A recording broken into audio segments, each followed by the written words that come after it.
The Shoebox, The Scariest Things Aren't Always Imaginary, by Dblkrose of BSP. When I was little, younger than I am now, I used to get scared. A lot. I saw monsters and demons everywhere. In the hallway, under the bed, in the basement closet, even in Sissy's room.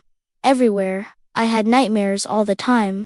I would run into my parents' room and tell them the monsters were going to get me. I had a hard time sleeping, studying, playing, doing anything, especially at night. Grandpa used to say that kid's too young to have so many demons. Dad thought I needed to see a mind doctor. But Mom? She knew exactly what to do, exactly how to make the monsters go away. She gave me a box. A shoebox. One wrapped tight with Grandpa's old Marine Corps belt. She said Grandpa was a warrior who'd gone to war and that the belt was soaked with bravery. The box itself had drawings from the whole family, Mom, Dad, Grandpa, even Sissy. Mom said that made it magic. Anything I put in there would be trapped forever. She gave me some index cards and told me to write down the names and descriptions of the monsters I was afraid of. When I finished, I was to put the cards in the box, and that would trap them. Grandpa's belt and our family's magic would keep them locked in. So I did, and Mom was right. One by one, the monsters disappeared. I stopped having nightmares. I stopped being afraid of the dark. I stopped being afraid of everything. I felt safe. I hid the shoebox under my bed because I figured monsters liked living under beds, and I didn't think about it again. Until the day a different kind of monster came to our house. Really bad men. They came to the door acting friendly, until Dad opened it, then they rushed in. They beat up Dad. They had guns.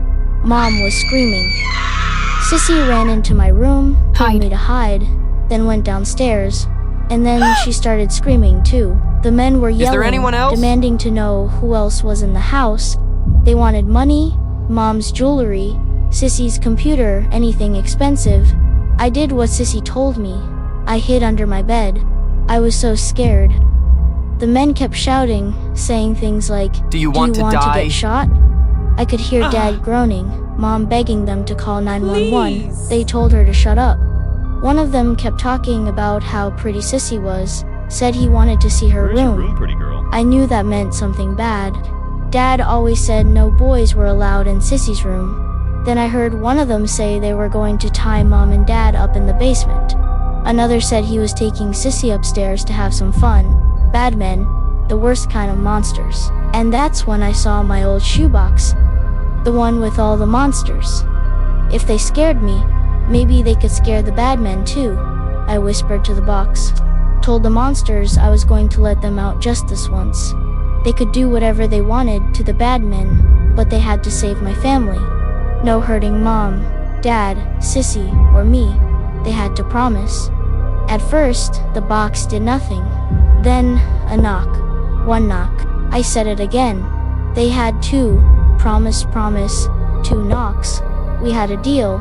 I unbuckled Grandpa's belt, opened the lid just a little, pulled out the first card. The hallway man. The hallway man was a shadow. You'd see him when the hallway light was off. He'd disappear when the light came on. But if you turned the light off again, he'd be closer.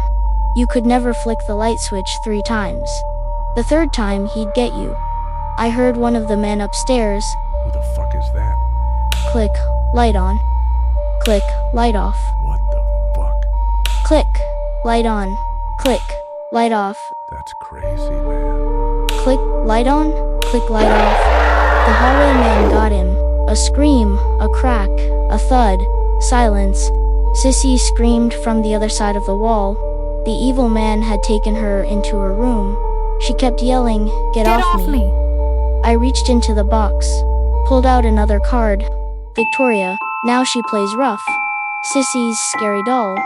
She had this old-fashioned doll dressed in antique clothes, with dark eyes and a creepy smile.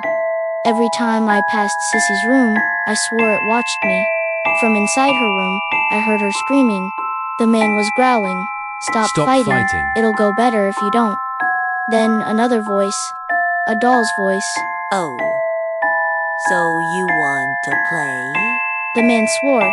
These guys swore a lot. What in What the in the hell? hell is that? The doll again. That's not how you treat a young lady. Then chaos. Not Sissy fighting anymore. She was just screaming, Oh my God. God, oh my God. The man screamed, get it off me. The doll shrieked, I'm going to rip out your eyes. So much noise. I was afraid the others would hear, but then I remembered. They were in the basement with Mom and Dad. I pulled out another card. The monster in the basement closet. Big, scary, real. I don't know what happened down there. I only heard the gunshot, then screaming. First, both men, then just one, as he scrambled out of the basement and ran out the front door. Not human. The closet monster was having fun, but one bad man was getting away. I pulled the last card.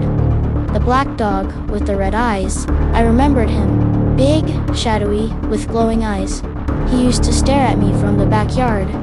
I heard the growl. I looked out the window. He was there. Bigger now. Go get him, I whispered. He took off. When the cops came, they asked all kinds of questions. None of us answered. Or maybe we just didn't want to.